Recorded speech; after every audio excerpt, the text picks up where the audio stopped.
ठीक है, तो स्टार्ट करते हैं। So this is day 4 of PT 365 discussion of international relation. Next topic से चालू करते हैं। So next topic was international organisation of legal metrology, OILM। तो इंडिया को अभी रिसेंटली OILM सर्टिफिकेट इशू करने का जो अथॉरिटी है वो मिल गया है। सो ये OILM है क्या? ये बेसिकली एक सर्टिफिकेट सिस्टम है जिसके थ्रू हम लोग इशू कर सकते हैं, रजिस्टर कर सकते हैं कोई भी OILM एसोसिएटेड जो डिवाइसेस होते हैं जो कि मेजरिंग इंस्ट्रूमेंट के तौर पे काम आता है, जैसे थर्मोमीटर, राइट। ऐसे कोई डिवाइसेस जो है वो इस सर्टिफिकेट के थ्रू सर्टिफाई किया जा सकते हैं। इससे ऐसे डिवाइसेस का जो एक्सपोर्ट है अ, वो बढ़ेगा।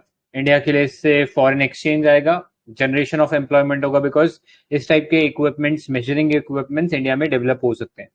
सो ये जो ऑर्गेनाइजेशन है OILM, this was established in 1955 and this is headquartered in Paris. तो अभी इंडिया को इसके अंदर सर्टिफिकेट इशू करने की अथॉरिटी मिल गई। For that reason this organisation was in news और this certificate was in news. आगे चलते हैं। नेक्स्ट देखो, पेरिस क्लब। सो श्रीलंका ने अभी एक एग्रीमेंट रीच किया है with India and Paris Club on the debt treatment.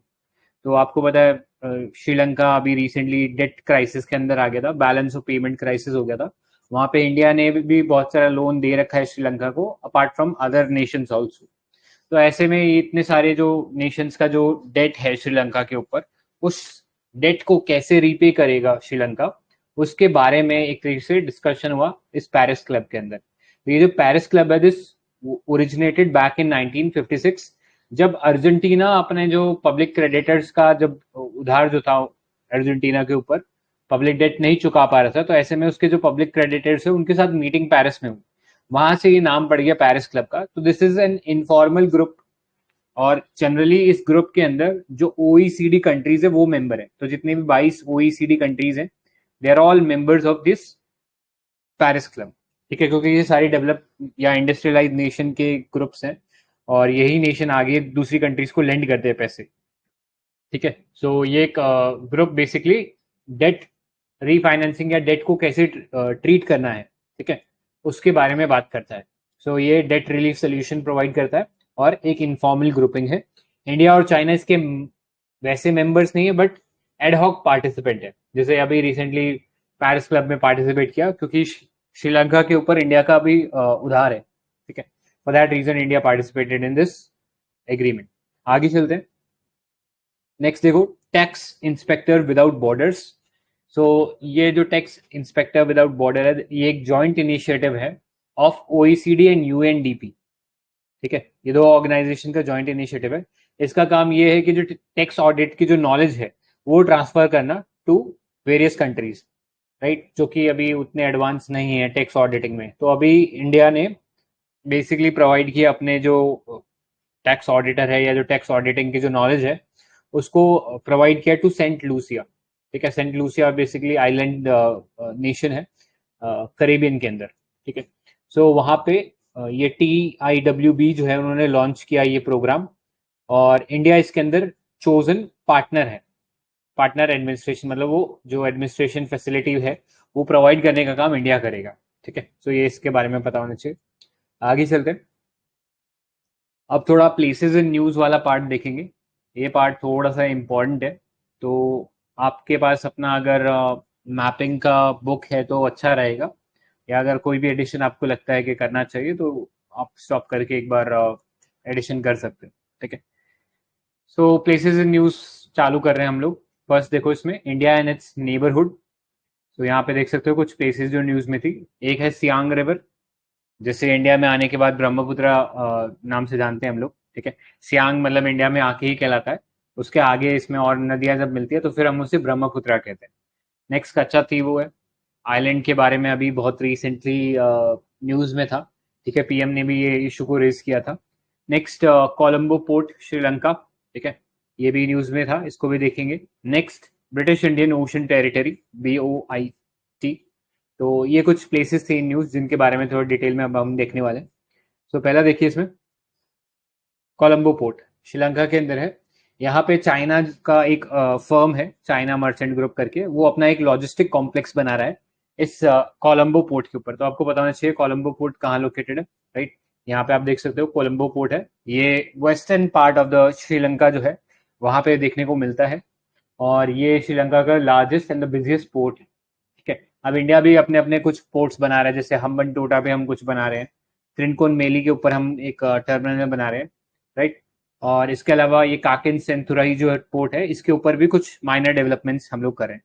तो मेजर पोर्ट्स की बात करें तो कोलंबो, गाले, हम्बनटोटा और त्रिनकोनमेली पोर्ट्स, ये मेजर पोर्ट्स हैं, राइट। और इसमें जो चाइना का इन्फ्लुएंस है वो कोलंबो पोर्ट के अंदर है, बाकी हम्बनटोटा और त्रिनकोनमेली की बात करें तो वहां पे इंडियन इन्फ्लुएंस है। ठीक है, आगे चलते हैं, नेक्स्ट कच्चा तीवू की बात करते हैं। तो रीजन आपको पता है न्यूज में क्यों है, अब लोकेशन देख लेते हैं। तो यहाँ पे आप देख सकते हो ये जो रीजन है, इस रीजन को बता सकते हो क्या बोलते हैं, what is this water body called?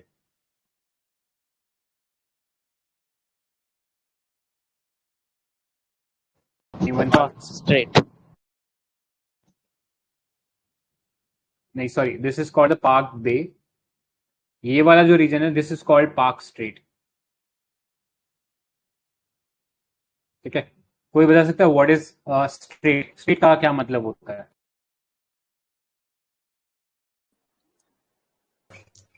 दो ओशन बॉडीज को, वाटर बॉडीज को जोड़ता है, narrow channel of water body.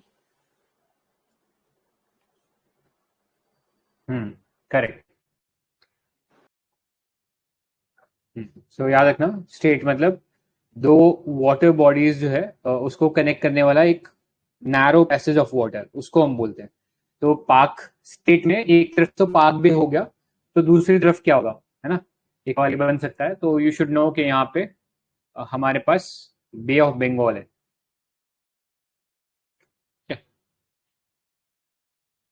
सो ये पता होना चाहिए। सो ये आइडिया हो गया, this is located in the Palk Bay and this is an uninhabited island, मतलब यहाँ पे कोई रहता नहीं है। और इंडिया और श्रीलंका के बीच में हमेशा से डिस्प्यूट बना हुआ है। ऑल्दो इन 1974 इंडिया श्रीलंका मैरीटाइम एग्रीमेंट के अंदर इंडिया ने सिसीड कर दिया था कच्चा तीवी टू श्रीलंका, लेकिन कई बार क्या होता है, ट्रेडिशनली जो तमिलनाडु रीजन के जो लोग हैं उन्होंने इसको अपना पार्ट कंसीडर किया, और इसलिए कई बार जो शिपिंग वेसल्स होते हैं वो यहाँ तक चले जाते हैं, और फिर क्योंकि श्रीलंका का जुरिडिक्शन लग जाता है तो वहां पे उन्हें अरेस्ट कर लिया जाता है, राइट। तो फिशर फ्लोक्स जो है स्पेशली डिमांड करते हैं कि आइलैंड को इंडिया के अंडर लिया जाए, राइट। तो इससे सबसे नियरेस्ट पॉइंट इंडिया के अंदर ये आप रामेश्वरम आइलैंड देख सकते हो, फिर मन्नार आइलैंड है, ये श्रीलंका के अंडर है। ठीक है, तो ये पता होना चाहिए।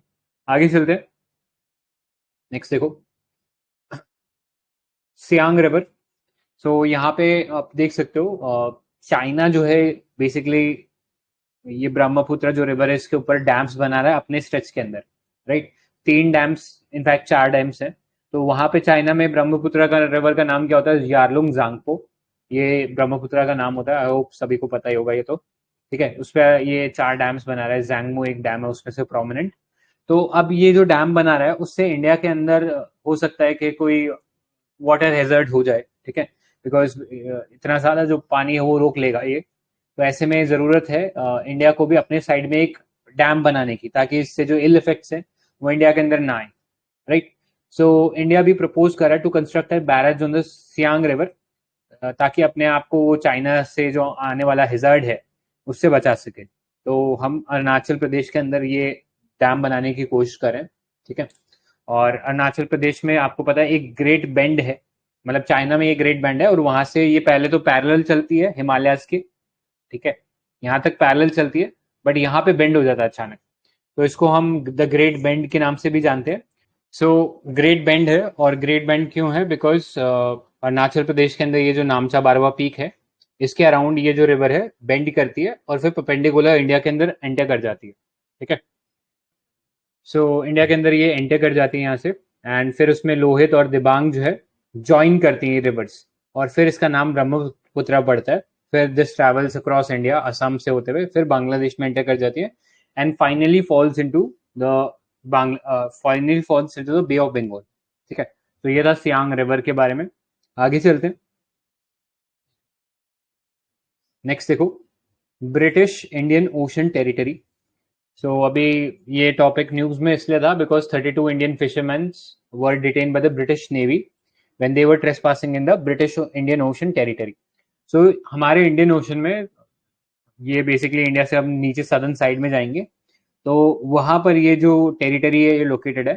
तो this is a British overseas territory, मतलब ब्रिटेन से अलग है। और ये जो आइलैंड चेन है ये जब ब्रिटिशर्स ने अपना एक्सपेंशन चालू किया था तो उसमें तब से ऑक्यूपाई कर रखा है इस आइलैंड को। So this is the overseas territory of United Kingdom in the Central Indian Ocean, established in 1965, and since 1976 it has been co-terminus with the Chagos Archipelago. तो ये यहाँ पे चागोस आर्चिपेलागो आप देख सकते हो, ठीक है। आप इसमें आर्चिपेलागो मतलब नंबर ऑफ आइलैंड ग्रुप्स होते हैं, तो डिफरेंट आइलैंड ग्रुप्स है, जैसे three brother island, eagle island, danger island, egmont island. उसी के साथ में ये BIOT जो है लोकेटेड है। इसे डियागो गार्सिया के नाम से भी जानते हैं। तो इनिशियली ये डियागो गार्सिया जो था ये ब्रिटेन के पास था, बट बाद में इन्होंने ये डियागो गार्सिया वाला ये जो एरिया है ये ऑफर कर दिया टू US, ठीक है। तो यहाँ पे US का भी परमानेंट लीज पे चल रहा है ये, राइट। सो याद रखना, largest and the southern most landmass in the group and the location of the significant US military base. अभी जो चागोस आर्चिपेलागो है वैसे तो ये मॉरिशस के अंडर, मतलब मॉरिशस का ऐसा मानना है कि हमारे अंडर है, लेकिन इसको शुरू से जो ब्रिटेन है उसने अपने कंट्रोल में रखा हुआ है। और इस ग्रुप में से, इस आर्चिपेलागो में से जो डियागो गार्सिया आइलैंड है ये बेसिकली यूनाइटेड किंगडम ने US को लीज पर दे रखा है, ठीक है। वहां पे उनका खुद का मिलिट्री बेस है, ठीक है। सो ये चीज पता होनी चाहिए। आगे चलते हैं। नेक्स्ट देखो साउथ ईस्ट एशिया। तो यहाँ पे कुछ कंट्रीज हम देखने वाले हैं। तो आई थिंक वहां पे इसके छोटे छोटे मैप्स दिए उसी में ज्यादा बेटर दिख जाएगा। सो पहला देखो कंबोडिया, कैपिटल है फेनोम फेन। अभी रिसेंटली न्यूज में इसलिए था बिकॉज INS दिल्ली, मतलब Indian naval ship INS Delhi और INS Satpura made a port of call at Sihanoukville in Cambodia. तो ये जो पोर्ट था यहाँ पे इंडियन, ये जो शिप्स थे इंडियन नेवल शिप्स यहाँ पे आके रुके। पोर्ट ऑफ कॉल मतलब ऐसे जहाँ पे वो कुछ समय के लिए आके रुकते हैं, इधर फॉर रिफ्यूलिंग और फॉर ट्रांसपोर्ट ऑफ कार्गो, या फिर पैसेंजर्स को ड्रॉप करने के लिए वो बीच में रुकता है। जैसे बस स्टॉप में होता है ना, अलग अलग स्टॉप्स होते हैं, तो वैसे ही पोर्ट ऑफ कॉल्स होते हैं जहाँ पे शिप आके रुकते हैं कुछ समय के लिए, ठीक है। तो याद रखना यहाँ पे ये दो शिप्स ट्रैवल किए थे टू कंबोडिया सिहान कोविल, ये यहाँ का एक पोर्ट था। अब लैंड बॉर्डर्स की बात करते हैं। तो यहाँ पे आप देख सकते हो ये इसकी बाउंड्री है। ये वेस्ट में थाईलैंड को टच करता है, नॉर्थ में लाओस को टच करता है एंड ईस्ट में वियतनाम को टच करता है। वाटर बॉडीज की बात करें तो ये गल्फ ऑफ, यहाँ पे थाईलैंड है, ठीक है। This is gulf of Thailand, इसको टच करता है, right. So this was about Cambodia. और इसमें वर्ल्ड का सबसे बड़ा टेम्पल या जिस मॉन्यूमेंट जो है वो यहाँ पे लोकेटेड है, जिसे अंकोर वट के नाम से जाना जाता है। ये आई होप सभी ने सुना ही होगा। आगे चलते हैं। नेक्स्ट देखो लाओस के बारे में बात करते हैं। तो इसका कैपिटल है वियंटाइन और ये एक लैंडलॉक कंट्री है, ठीक है। So this was in news because this became the second country after Bangladesh to eliminate lymphatic filariasis. तो ये जो लिम्फेटिक फेलियारिसिस होता है ये बेसिकली एक बीमारी होता है जिसमें जो पैर होता है वो फूल जाता है। इट्स लाइक एलिफेंट फुट, ठीक है। तो this is caused by a basically एक पैथोजन बोल सकते हैं, या वर्म होता है नेमाटोड, वो वर्म जो है इसको कॉज करता है, ठीक है। और इंडिया ने इसके साथ कई सारे MOU साइन किए। तो थोड़ा आइडिया होना चाहिए, लैंडलॉक कंट्री है। इसके नॉर्थ में आप यहाँ पे देख सकते हो ये बाउंड्री है। तो नॉर्थ में इसके चाइना है, ईस्ट में इसके वियतनाम है, वेस्ट में इसके थाईलैंड, कंबोडिया, राइट, और म्यांमार पड़ जाता है। तो ये सारी कंट्रीज है जो जिससे ये बॉर्डर शेयर करता है। आगे चलते हैं। नेक्स्ट देखो वियतनाम, इसका कैपिटल हनोई है। और रिसेंटली इंडिया और वियतनाम ने रिआइटरेट किया है कि वो अपना जो पार्टनरशिप है इसे स्ट्रेंथन करेंगे और स्ट्रैटेजिक पार्टनरशिप बनाएंगे। अब वियतनाम जो है इसके ईस्ट के अंदर वाटर बॉडी है साउथ चाइना सी, इसके वेस्ट में है कंबोडिया और लाओस। तो ये दो कंट्रीज हैं जिसके साथ ये मतलब टोटल 3 कंट्रीज है, ऊपर नॉर्थ में चाइना है। तो इन 3 कंट्रीज के साथ ये बॉर्डर शेयर करता है और इसके ईस्ट में वाटर बॉडी है द साउथ चाइना सी, ठीक है। आगे चलते हैं। नेक्स्ट साउथ चाइना सी की बात करते हैं। ये एक बहुत ही कंटेंशियस रीजन है बिकॉज लगातार यहाँ पे जो कंट्रीज है इस रीजन से टच होने वाली, जिसमें वियतनाम अभी हम लोगों ने पढ़ा था, चाइना के साथ भी ये साउथ चाइना सी, जो चाइना का सदर्न पार्ट है वहां पे ये साउथ चाइना सी टच करता है। राइट। उसके साथ साथ यहाँ पे फिलीपींस है, नीचे इंडोनेशिया, मलेशिया है, राइट। इन सब रीजन्स का यहाँ पे कुछ ना कुछ स्टेक है आइलैंड्स के अंदर। अब इन आइलैंड स्टेक के ऊपर डिस्प्यूट चल रहा है, बिकॉज चाइना का एक क्लेम है, जो कि उसका एक हिस्टोरिकल 9 डैश लाइन का कॉन्सेप्ट है, जिसके अंदर वो क्लेम करता है जितने भी साउथ चाइना सी में आइलैंड है, मतलब ये वाले जो 9 डैश लाइन के अंदर आ जाते हैं, वो सब आइलैंड्स को अपना क्लेम करता है। जैसे एक है स्कारबोरो शोर आइलैंड्स, एक है पैरासाल आइलैंड्स, यहाँ है एक स्पार्टली करके आइलैंड्स, ठीक है, स्पार्टली आइलैंड्स। तो इन सब के ऊपर डिस्प्यूट चल रहा है। इन सब का डिमांड है कि किसी कंट्री का या 2-3 कंट्रीज का मिलकर डिमांड है कि हमारा ये आइलैंड है। तो ज्यादातर जो है इशू चाइना के साथ ही है ये, मोर और लेस, बिकॉज चाइना ही सबसे ज्यादा यहाँ पे असर्टिव हो रहा है। तो अभी फिलीपींस ने रिमूव कर दिए थे floating barriers installed by China in the Scarborough Shoal, ठीक है। ये जो स्कारबोरो शोल की बात किया था, यहाँ पे चाइना ने कुछ बैरियर्स लगा दिए थे, जिससे फिलीपींस ने, उनकी नेवी ने निकाल डाला, ठीक है। तो इसलिए ये वाला टॉपिक न्यूज में हो जाता है। साउथ चाइना सी की बात करें तो यहाँ पे बहुत सारे और भी स्टेट्स हैं, जैसे ब्रुनई है, ताइवान आ जाता है, वियतनाम यहाँ पे आ जाता है, ठीक है। तो ये पता होना चाहिए। अब यहाँ पे ना आप एक आइलैंड दिख रहा होगा, ये वाला एक आइलैंड, कोई नाम बता सकता है इस आइलैंड का नाम क्या है? ताइवान है क्या?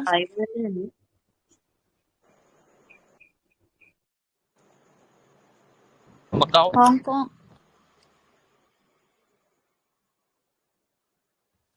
ठीक है, नो गेसिंग्स, टाइम इज ओवर। सो ये वाला जो आइलैंड है, ये वाला जो आइलैंड है इसे हेनान बोलते हैं, ठीक है, हेनान। ताइवान ऊपर अलग एक आइलैंड है, मकाओ इसके आसपास ही कहीं लोकेटेड है, बट वो मेनलैंड के अंदर है, ठीक है, मकाओ। तो ये थोड़ा सा आइडिया होना चाहिए। हनान के बारे में न्यूज में भी था हनान, इसलिए पता होना चाहिए, ठीक है। यहाँ पे भी कुछ इंफ्रास्ट्रक्चर डेवलप कर रहा है चाइना हनान के अंदर। आगे चलते हैं, नेक्स्ट देखो। ये जो डिस्प्यूट है ना, इसको रिजॉल्व करने के लिए एक हमारे पास बॉडी है called UNCLOS, United Nation Convention on Laws of the Seas, ठीक है। यहाँ पे गया था चाइना को लेके आर्बिट्रेशन के लिए, बट चाइना ने यहाँ इनका जो डिसीजन है इसको मानने से मना कर दिया, और वो बोल रहा है कि हम अपना 9-9 वाला जो कॉन्सेप्ट है उसी को मानेंगे। तो आगे चलते हैं, नेक्स्ट देखो। अब बात करते हैं एक और सिग्निफिकेंट एरिया की, वेस्ट एशिया के बारे में। और यूपीएससी ना इसके अराउंड क्वेश्चन पूछता ही रहा है। वेस्ट एशिया के बारे में 2-3 बार क्वेश्चन पूछा, एक बार पूछा था लेवांट रीजन क्या है, तो लेवांट रीजन इसको बोलते हैं, ठीक है। ये इसराइल और पैलेस्टीन और लेबनान वाला जो एरिया है ना, इसको लेवांत बोलते हैं, ठीक है। सो वेस्ट एशिया के बारे में बात करते हैं। यहाँ पे हम बहुत सारे एरियाज देखेंगे। Let's start. पहला देखते हैं सीरिया। तो सीरिया के अंदर अभी रिसेंटली टर्की ने कुछ एरियल स्ट्राइक करे थे टू किल द मिलिटेंट्स। आपको पता है सीरिया के अंदर कुछ मिलिटेंट्स ग्रुप है, ठीक है, और जो कि टर्की या तुर्की जो है उसके इंटरेस्ट के खिलाफ है। तो आपको पता होना चाहिए यहाँ पे एक एथनिक माइनॉरिटी है कॉल्ड द कुर्द्स, ठीक है। मुस्लिम्स ही हैं, बट कंसिडर्ड थोड़ा माइनॉरिटी है मुस्लिम्स के अंदर ही, एंड काफी लोग जो है इनके खिलाफ रहते हैं, ठीक है। Maybe they are not as fundamentalist as others, for that reason इनका जो है काफी परसिक्यूशन होता है इन सब रीजन में, चाहे सीरिया हो, चाहे ईरान हो या टर्की हो। तो इन्हीं कुछ ऑर्गेनाइजेशन के जो लोग हैं उनको मिलिटेंट कंसीडर करता है तुर्की, और इसलिए ये स्ट्राइक सीरिया के अंदर कंडक्ट करी। तो इसलिए हमें सीरिया का लोकेशन पता होना चाहिए। तो this is located in the West Asia. यहाँ पे आप देख सकते हो ये बॉर्डर टच करता है विद नॉर्थ, ऊपर नॉर्थ के अंदर टर्की के साथ, पीछे अगर ईस्ट की बात करें तो इराक के साथ टच करता है, और जॉर्डन के साथ टच करता है इन द साउथ, ठीक है, दिस इज जॉर्डन, राइट। और अपने साउथ वेस्ट के अंदर इसराइल के साथ बॉर्डर टच करता है, ठीक है, और साउथ में लेबनान भी है। तो ये सारे रीजन से ये बॉर्डर टच करता है। इसके अलावा ये एक वाटर बॉडी है जिसको टच करता है, जिसका नाम है मेडिटेरेनियन सी, ठीक है। तो ये सब क्लियर होना चाहिए, मेडिटेरेनियन सी से इसका बॉर्डर जो है वो टच होता है, राइट। और एक और खास बात, एक इसमें बहुत सिग्निफिकेंट एरिया जिसका नाम है गोलन हाइट्स। तो वैसे तो Golan height was part of the Syria only, लेकिन जब अरब ये जो वॉर हुआ between Israel and Arab countries, तो 1967 में गोलन हाइट्स को कैप्चर कर लिया गया बाय इजराइल, एंड सिंस 1967 ये जो एरिया है this is under the jurisdiction of Israel. Clear? तो याद रखना गोलन हाइट सीरिया का पार्ट था बट उसको ऑक्यूपाई कर रखा है इजराइल ने। आगे चलते हैं, नेक्स्ट बात करते हैं अर्मेनिया की। कैपिटल है यरेवन। इसके एक कॉन्फ्लिक्टेड एरिया कॉल्ड नागार्नो काराबाग करके, एक डिस्प्यूटेड टेरिटरी है बिटवीन अजरबैजान एंड अर्मेनिया। अभी रिसेंटली इसके ऊपर पूरा कंट्रोल जो है अजरबैजान ने कर लिया। ठीक है, सो अभी इंडिया ने एक एमओयू साइन किया था with Armenia on the cooperation in the field of sharing digital solution. ठीक है, कुछ डिजिटल सॉल्यूशन हम लोग शेयर करने वाले थे अर्मेनिया के साथ। सो इस रीजन को कोई बता सकते हैं क्या बोलते हैं? What is this reason called? Anyone?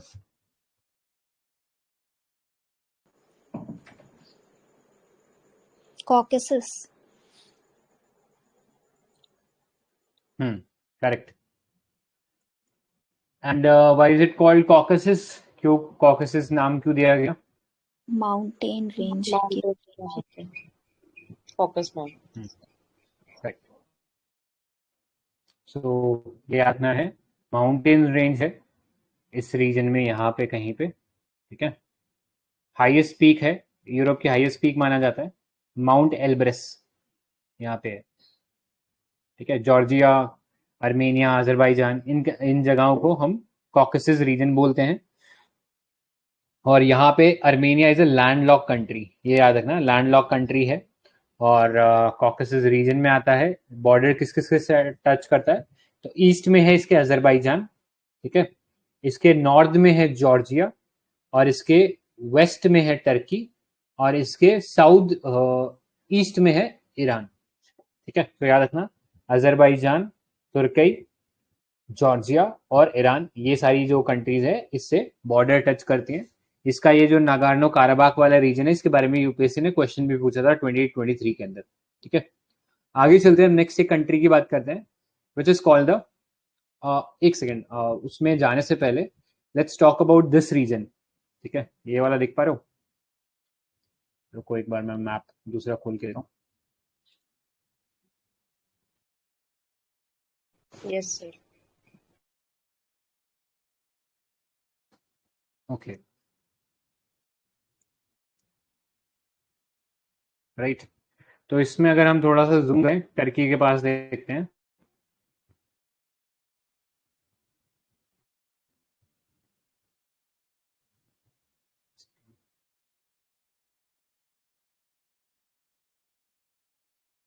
ठीक है, सो ये वाले रीजन का क्या नाम है? एनीवन? इस रीजन को क्या बोलते हैं? Sea of Azov.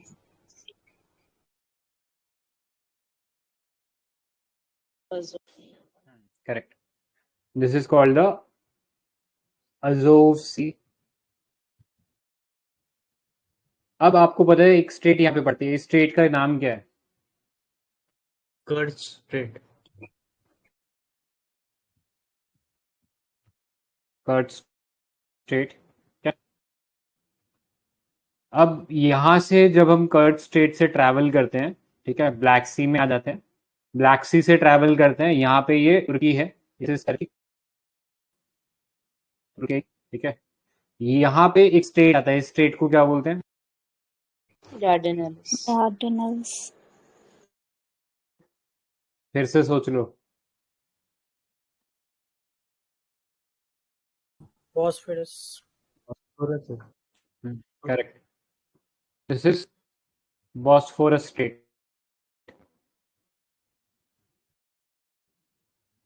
ठीक है, ये रीजन, ये वाटर बॉडी को क्या बोलते हैं? Sea of Marmara. Correct, sea of Marmara. आप एक बार अगर बोल दिया ना आपने तो प्लीज माइक क्लोज कर लो, इको आता है थोड़ा सा। ठीक है, सी ऑफ मरमरा, राइट। अब यहाँ पे ट्रैवल करते हैं तो यहाँ पे एक स्टेट आता है, इस स्टेट का क्या नाम है? ये Dardanelles. डार्डेनल्स। ठीक है, एंड डार्डेनल स्टेट से आगे आते हो फिर यहाँ पे कौन सा वाटर बॉडी आता है? Aegean Sea. Correct, very good. तो ये सारे को स्टेट्स और लोकेशन है ना, इनका आइडिया होना चाहिए। If you are travelling from Russia, तो सबसे पहले अजोव सी, फिर कर्ट स्टेट से हम एंटर कर जाएंगे ब्लैक सी के अंदर, ठीक है। ब्लैक सी से फिर हम बॉस्फोरस स्टेट में एंटर करेंगे, जो कि टर्की के या इस्तांबुल के आसपास पड़ता है। वहां से हम सी ऑफ मरमरा में एंटर होंगे। फिर वहां से एक और स्टेट आता है डार्डेनल, डार्डेनल से फिर हम आगे एजियन सी में उतर जाते हैं, फिर एजियन सी आगे मेडिटेरेनियन सी में मिल जाता है, ठीक है। सो ये था ब्रॉडली ये रीजन, ठीक है। और ये सारी बॉडी और ये सब स्टेट्स अपने को पता होने चाहिए, ठीक है। सो आगे चलते हैं, 1 सेकेंड।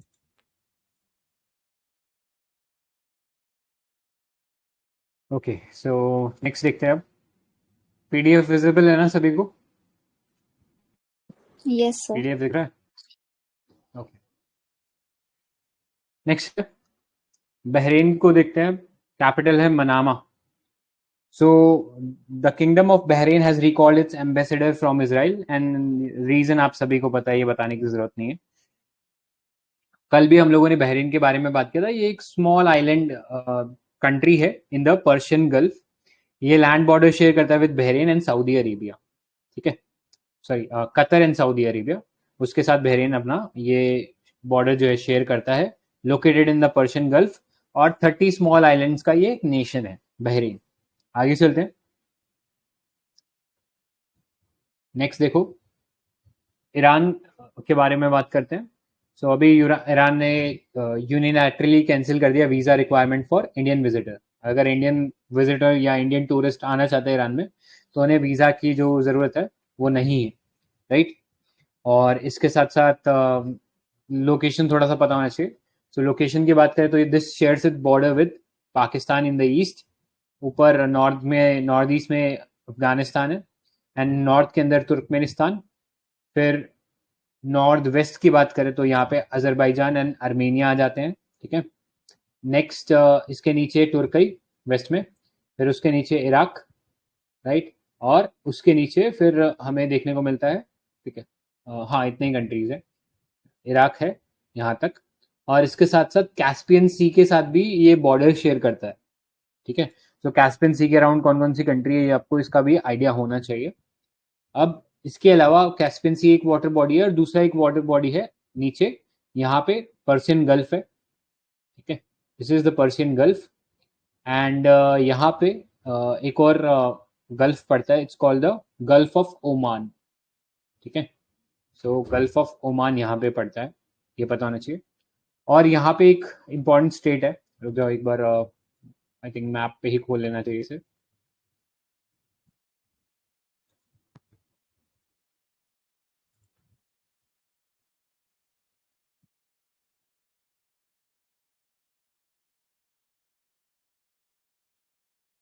ये यहाँ पे एक स्टेट है, इसका क्या नाम है? Hormuz. Strait of Strait of Hormuz. Hormuz.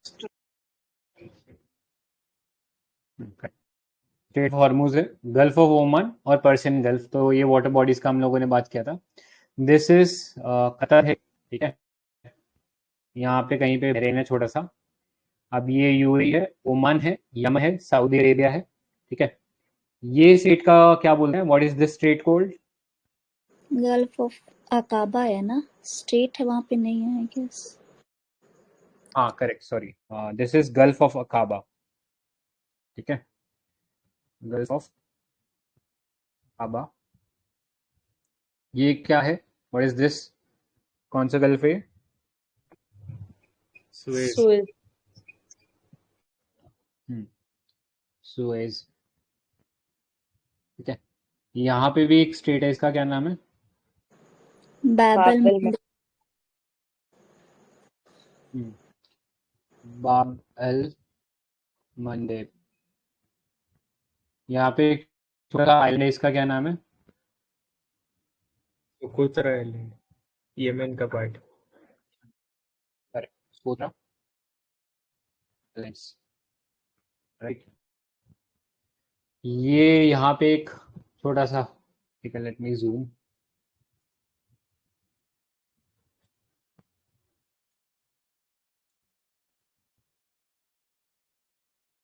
तो ये है Israel. What is this reason called? क्या बोलते हैं इसको? सिनाई पेनिनसुला।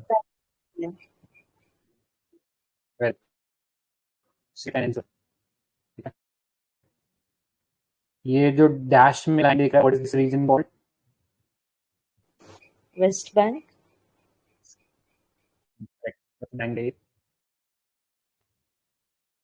यहाँ पे ये डैश जो एरिया दिख रहा है, इसका क्या नाम है?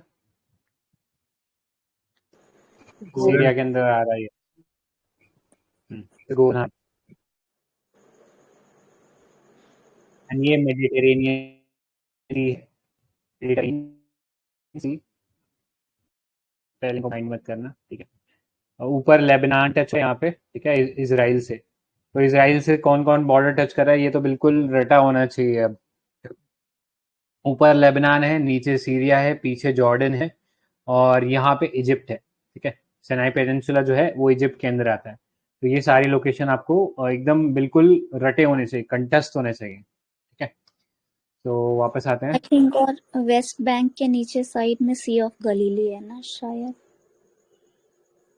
हाँ करेक्ट, ये वाटर बॉडी लिखा होगा, this water body is known as sea of, ठीक है। वहाँ लेफ्ट में एक छोटा सा गाजा स्ट्रिप भी है। जहाँ सारी लड़ाई हो रही है ना, राफा एक इम्पोर्टेंट प्लेस है, अभी राफा में एयर स्ट्राइक्स चल रही है, राइट। तो ये सारी चीजें पता होनी चाहिए। और सो आगे से रहे।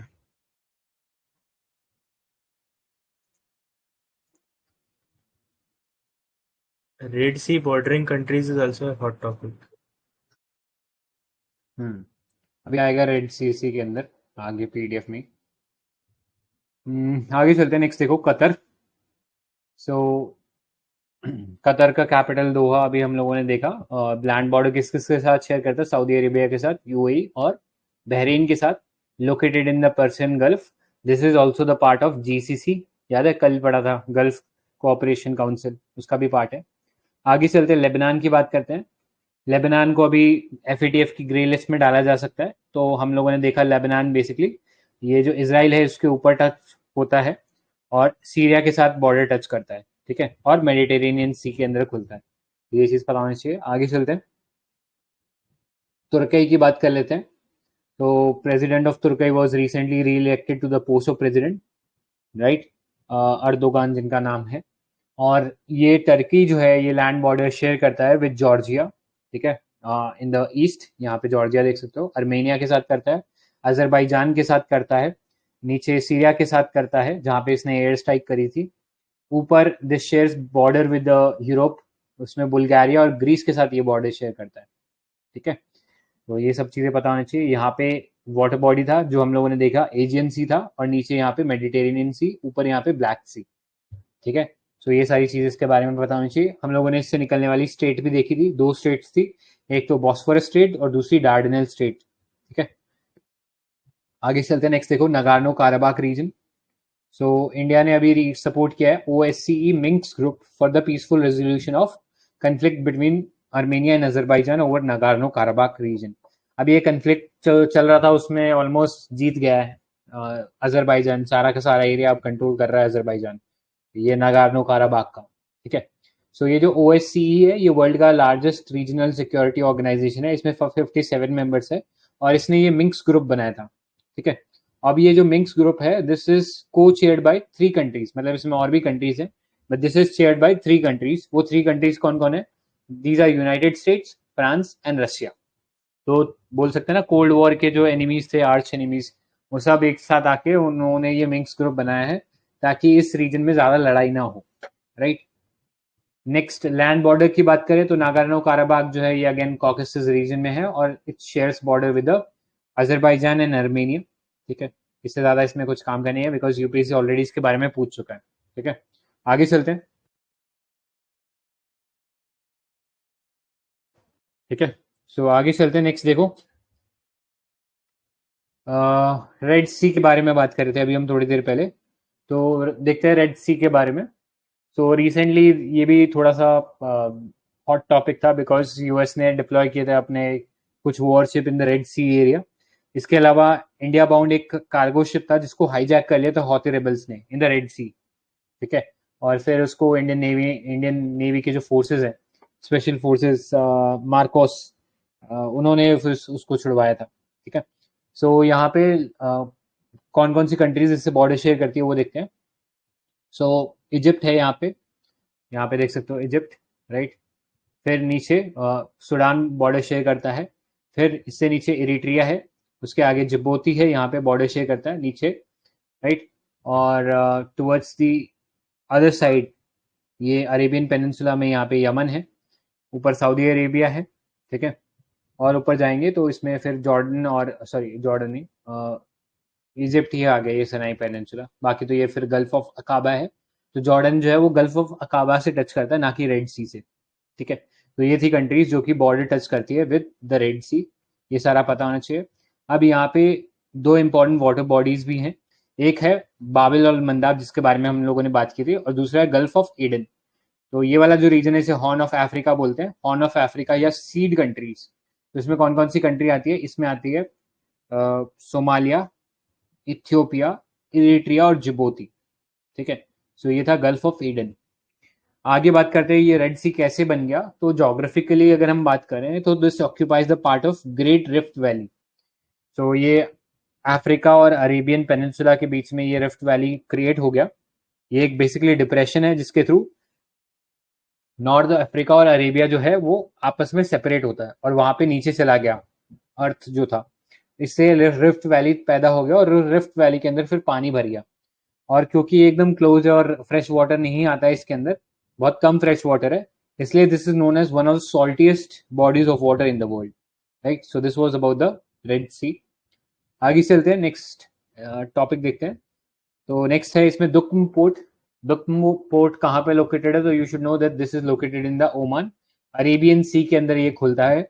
हमारे नेशनल सिक्योरिटी एडवाइजर अभी रिसेंटली विजिट किए थे दुक्म पोर्ट को, और दुक्म पोर्ट के बारे में खासियत ये है बिकॉज इंडिया ने इसे सिक्योर किया है इन 2018 for military and logistical support.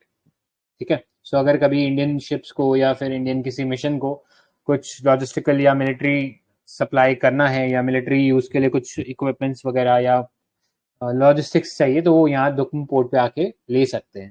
ठीक है, तो इससे इंडिया को एक इजी एक्सेस मिलेगा to the red sea via the gulf of Aden, ये पता होना चाहिए। नेक्स्ट चाबार पोर्ट है।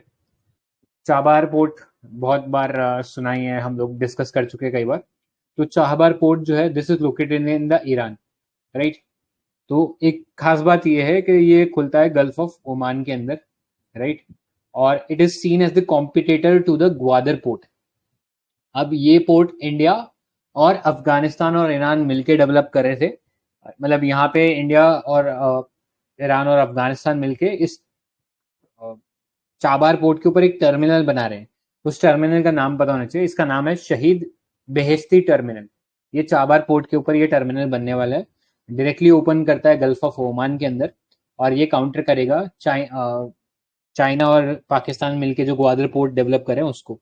ठीक है, इससे इंडिया को एक्सेस भी मिल जाएगा अफगानिस्तान का।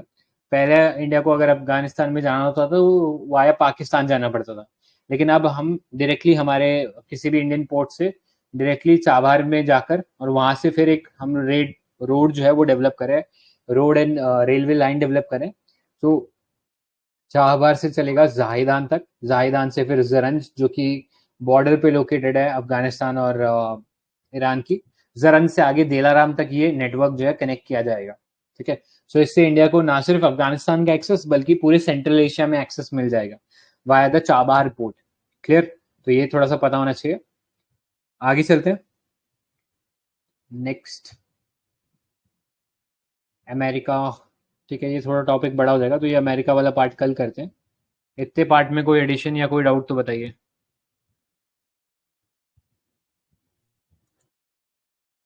डाउट सो फार?